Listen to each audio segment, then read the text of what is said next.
从空间站到贝洛伯格，再行至仙州罗浮，开拓者乘坐星穹列车驶过宇宙间的万象世界。如今，匹诺康尼发来邀请，停驻在星州的步伐即将再度启程。这场开拓之旅的前方将会有什么样的惊喜呢？今天我们来到了米哈游，走进崩坏星穹铁道项目组，从游戏的创作者口中挖掘这个世界背后的故事。社会之星匹诺康尼是一座悬于银河的星际酒店，一片光怪陆离的梦想之地。在无所不可的大都会中，人们用梦想创造财富和奇迹，享受一场又一场纸醉金迷的盛宴。谁又能想到，这片人间仙境隐藏着不为人知的过去？听说邵基老师是药学专业出身的，这个跟匹诺康尼有什么联系吗？就盘尼西林、阿司匹林、匹诺康尼，听上去像是什么药物？匹诺康尼这个名字是结合了 Pino 和 Colony， 它原本是一颗公司建造的监狱星嘛，被押送到这里的囚犯都会进行永无宁日的劳作。那在漫长的意志回收工作当中，就出现了一种特殊的现象，也就是联觉梦境。借此，人们得以在夜晚的梦中相会。比起白天苦涩繁重的劳役，反而是梦中的生活会显得更加自由一些。那之后，万劫之癌就爆发了，又经历了许多事情，这里变成了宇宙中的灰色地带，又投入家族怀抱，一步步变成了如今的梦想之地。所以，如今天鹅绒般华贵的大都会是建立在苦涩的铁锈位置上的，这种对比非常的有趣，就想保留下来。既然如此，有考虑过用安眠药作为名字吗？是这样的，你也不希望我们打开地图列表会看到右边是一行行什么1甲基5苯基7氯132氢2氢14苯并2氮杂浊2酮之类的，对吧？作为继贝洛伯格和仙州之后的又一个全新世界，匹诺康尼的风格基调是一个艰难的选择题，权衡观众的认可度、文化的时髦值，还有跟游戏的适配程度。经过重重筛选之后，制作组终于确定了匹诺康尼的文化风格——爵士时代。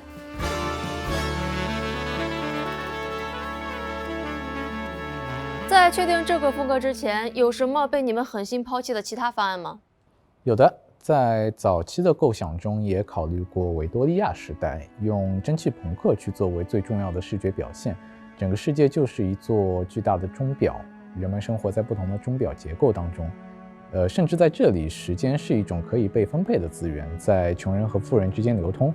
不过在推进的时候，发现好像怎么做都和贝洛伯格有点相似，匹诺康尼还是应该有更多属于自己的特色才行。从故事上面来讲，我们也十分需要一片群星荟萃的舞台，所以经过了很多推敲，最后主题还是变成了爵士时代和梦想之地。不过早期也有些想法被保留了下来，比方说停滞的时间这件事嘛。现在的匹诺康尼根据时刻被划分为了12片不同的梦境，代表了当地的一种享乐主义信仰。一天的每时每刻，人们都能用不同的方式享受快乐。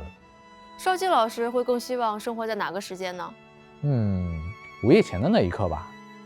自由美好的夜晚永远不会结束，属于明天的那些压力、烦恼、痛苦也永远不会到来。这一刻仿佛就是永恒、静止不变的。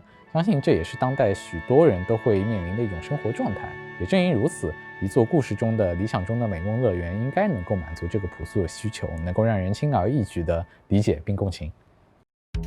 连一刻也来不及为落选的维多利亚哀悼，美术团队就要紧锣密鼓地进入对全新风格的探索和制作。在梦想之地的主题下，诸多天马行空的设想接连出炉。大家似乎忽略了一点：梦境并不全是美好的事物，世间还有名为噩梦的存在。在匹诺康尼的美术创作方面，最大的感受是什么呢？痛苦吧。展开说说。因为主题是梦境嘛，所以在一些概念的设定上，其实是会非常的宽泛，找不到具体的锚定点。那我们要把抽象的概念转换成具象的视觉表达的话，然后再转换成核心的包装方向，其实这是一个非常痛苦的过程。就比如说当时我们要设计一个跟噩梦有关的怪物，然后收到的需求呢是这种怪物它是悲伤啊、傲慢啊这种情绪具象化而成的，但这种概念其实很虚。就比如说你要跟我做一个很愤怒的怪物，就仅靠这些描述，我其实根本就没有办法锚定成一个固定的风格。所以当时我们的状态就是白天上班要做噩梦，晚上做梦要上班。等一下，一直在抱怨工作是不是不太好？没关系，我们的后期老师会屏蔽掉不合适的内容啊。好的。那在那之后呢，我们就进行了深入的沟通，才确定了这些一系列的怪物呢是跟记忆有关。然后所以说我们就采用了忘却之庭相关的元素，镜子啊、水晶这些元素，然后再把它们跟爵士时代那种华贵风格相结合，顺着这个思路一点点往下推呢，我们才完成了这些敌人的创作。有句俗话说得好，别人的不幸是蜜糖的味道。在美术老师的痛苦挣扎之下，一座浮夸奢靡、纸醉金迷的城市就此被搭建出来。这里的人们奉行糖浆主义的生活方式，沉沦在盛会、歌舞和糖浆饮料的快乐中。街边的喷泉是快乐水，天上的烟花是快乐水，水龙头里流动的也是快乐水，就连汽车里烧的也……我看到匹诺康尼的交通工具外形很特殊，为什么会设计成圆形的？是这样的，我们一开始设想过把整个城市设计成一个大型弹珠机，人们乘坐的弹珠在城市中来回穿梭。一方面是能体现出上世纪美国传统娱乐向电子娱乐升级的一种意识形态，另一方面也能让整个城市给人一种只会出现在梦境之中的感觉。这个想法虽然没有最终被采用，但弹珠作为交通工具的设定还是保留了下来，还形成了一种跨区域移动手段的小玩法。就像是那些下载之后还给你装回来的流氓软件一样。我更愿意称之为游戏策划的一种执念吧。然后这种交通工具设定上叫做囚笼，取自这个曾经是监狱型的押囚车。囚笼外壳上的编号代表着它的交通路线，跟公交车号是一个道理。如果两个囚笼相撞，会不会诞生出一种名为台球的运动项目？这是个很新的玩法，不过我们还没有设置这样的内容。说起运动，倒是有一种叫做囚笼竞速的比赛，目前最炙手可热的选手是一只巨型太空仓鼠。坦白说，我是反对动物表演的。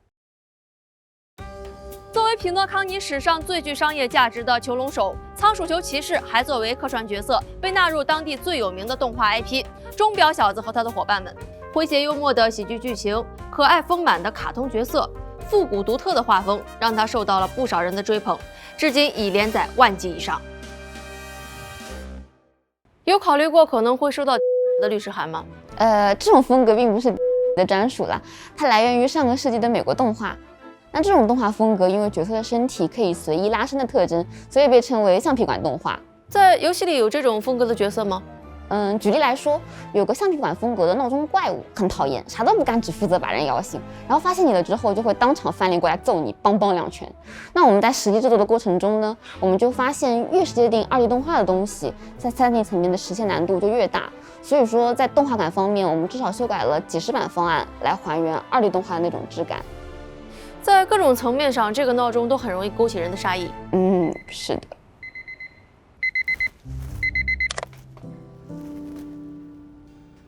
正所谓日有所思，夜有所梦。当你对一件事物的执念越深，它就越有可能出现在你的梦中。作为在群星间旅行的无名客，开拓者可谓是见多识广。所以你能解释一下这个怪物吗？你就说执念大不大吧。毕竟都在做梦了嘛，就想着一定要加点特别光怪陆离、荒诞的东西进去，最好是第一眼就能让人目瞪口呆的那种。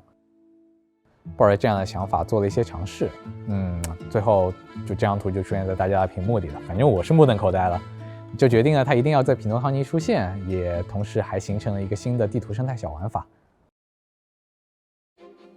梦里啥都有，可以说是匹诺康尼最贴切的解释。正是因为梦境中有无限多的可能性，玩法设置上也非常的丰富和自由。在这里，你可以变身为钟表小子动画里的角色，凭借体型优势探索未知的区域，也可以通过视觉上的错觉实现一步登天的壮举。在这么多玩法中，有什么开发过程比较痛苦的经历吗？应该是梦境迷踪吧。你可以试玩一下。这个玩法就是通过镜面的反射之类的现象，给钟表小子造出一条通往终点的道路。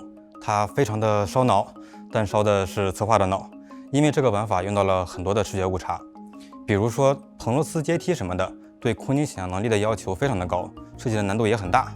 一些关卡的设计想秃了同事们的头啊！我们绞尽脑汁设计的关卡，把难度控制在大家都能通关的程度，最终得到内部人员实际的反馈就是通关了，就这。对，就是这种费尽心思降低难度，然后被嘲讽的感觉尤其痛苦。你们可曾想过挣脱地心引力的束缚，自由探索这个世界？遗憾的是，游戏中的角色似乎没有进化出膝盖我是说 Y 轴。但是开拓者总有办法让地图的各个方位都遍布自己的足迹。